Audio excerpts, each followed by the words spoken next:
Hi friends, ఈరోజు మనం మహాత్మా గాంధీ గారి జీవితంలో చాలా ఆశ్చర్యకరమైన మరియు కొంచెం కాంట్రవర్షియల్ అయిన ఒక టాపిక్ గురించి మాట్లాడుకుందాం. బ్రదర్ అండ్ సిస్టర్స్, మన అందరికీ గాంధీ గారు అంటే జాతిపిత, సత్యం, అహింస మరియు శాంతికి ప్రతీకమని తెలుసు కదా. కానీ గాంధీ గారు తన ఆటోబయోగ్రఫీలో the story of my experiment with ట్రూత్లో ఒక జీవితంలో జరిగిన కొన్ని పర్సనల్ ఎక్స్పెరిమెంట్ మరియు మిస్టేక్స్ని కూడా ఓపెన్గా రాశారు.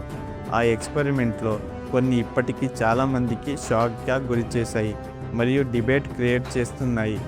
ఈ వీడియోలో మనం ఈ పాయింట్స్ని కవర్ చేద్దాం. గాంధీ గారు సెల్ఫ్ కంట్రోల్ గురించి ఏం చెప్పారు, ఆ ఎక్స్పెరిమెంట్ ఎందుకు చేశారు, ఇప్పుడు ఎందుకు క్రిటిసిజం వస్తుంది, ఫుల్ స్టోరీని బ్యాలెన్స్డ్గా చూద్దాం.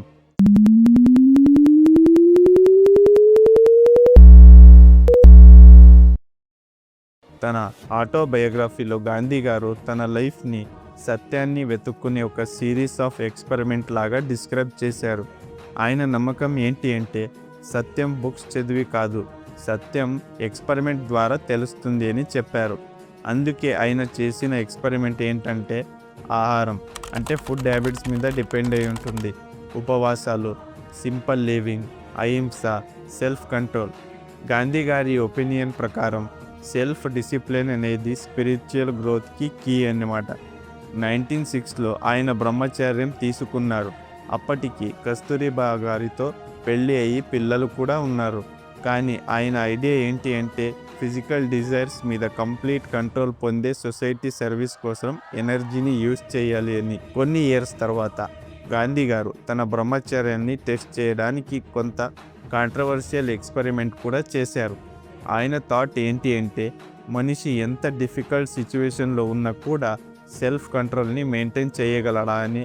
అందుకే కొన్ని సందర్భాలలో యంగ్ ఉమెన్స్, అంటే ఆయన ఫాలోవర్స్, పక్కన పడుక్కుని స్లీప్ చేశారు. ఫిజికల్గా ఏమీ జరగకుండా తన సెల్ఫ్ కంట్రోల్ని టెస్ట్ చేసుకోవడానికి గాంధీ గారు దానిని బ్రహ్మచర్య టెస్ట్ అని తన రైటింగ్స్లో కూడా మెన్షన్ చేశారు. కానీ ఈ యాక్షన్ చాలా క్రిటిసిజం తీసుకొచ్చాయి. ఇది కరెక్టా? పవర్ఫుల్ ఇంబ్యాలెన్స్ ఉందా? ఏ ఉమెన్ ప్రెషర్ ఫీల్ అయ్యే ఛాన్స్ ఉందా? గాంధీ గారి జీవితంలోనే కొంతమంది క్లోజ్ అసోసియేట్ కూడా, అంటే నెహ్రూ మరియు పటేల్ లాంటి వారు ఈ యాక్షన్ని క్వశ్చన్ చేశారు. గాంధీ గారి మైండ్ సెట్ అర్థం చేసుకుంటే కొంచెం క్లారిటీ వస్తుంది. ఆయన నమ్మకం ఏంటి అంటే నిజమైన సెల్ఫ్ కంట్రోల్ రియల్ సిచ్యువేషన్లో టెస్ట్ అవ్వాలి. స్పిరిచువల్ స్ట్రెంగ్త్ టెంప్టేషన్ని ఫేస్ చేసి వస్తుంది. లీడర్ తన వీక్నెస్ని రెగ్యులర్గా టెస్ట్ చేసుకోవాలి. ఆయన ఫీలింగ్స్ ఏంటి అంటే టెంప్టేషన్ని ఫేస్ చేసి కంట్రోల్ చూపించడమే ట్రూ డిసిప్లిన్ అని. కానీ చాలామంది హిస్టోరియన్స్ ఒపీనియన్ ఏంటి అంటే ఇది ఎథికల్గా క్వశ్చనబులా, ఉమెన్స్ ఎమోషన్ ఇంపాక్ట్ని గాంధీ గారు అండర్ ఎస్టిమేట్ చేశారు అని క్రిటిసిజం కూడా వచ్చాయి. మోడర్న్ స్కాలర్స్ ఒపీనియన్ మిక్స్డ్గా ఉన్నాయి. ఇందులో పాజిటివ్ సైడ్స్ ఏంటో చూద్దాం. గాంధీ గారు తన ఎక్స్పెరిమెంట్స్ గురించి ఓపెన్గా రాయడం చాలా ఆనెస్టీ. తన లైఫ్ని స్పిరిచువల్ ల్యాబొరేటరీ లాగా చూశారు. ఇంటెన్షన్ పర్సనల్ డిసిప్లిన్ కోసం అని కొంతమంది బిలీవ్ చేస్తారు. ఇక్కడ క్రిటిసిజం మాత్రమే ఏంటంటే ఈ యాక్షన్ ఇన్ఆపరేటివ్.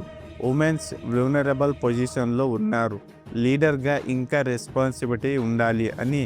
అందుకే ఈ టాపిక్ ఇప్పటికీ గాంధీ గారి లైఫ్లో పెద్ద డిబేట్ టాపిక్గా ఉంది. మనం నేర్చుకోవాలి అనుకునే బిగ్గెస్ట్ లెసన్ ఏంటి అంటే గొప్ప లీడర్స్ కూడా కాంట్రవర్షియల్ డిసిజన్ని తీసుకోవచ్చు. మహాత్మా గాంధీ గారు కూడా స్ట్రెంగ్త్ మరియు ఫ్లాస్ ఉన్న ఒక మనిషి.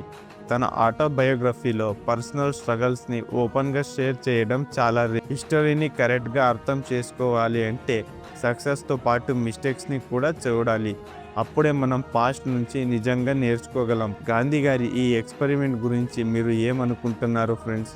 ఇది స్పిరిచువల్ డిసిప్లిన్ కోసమా లేక కాంట్రవర్షియల్ మిస్టేకా?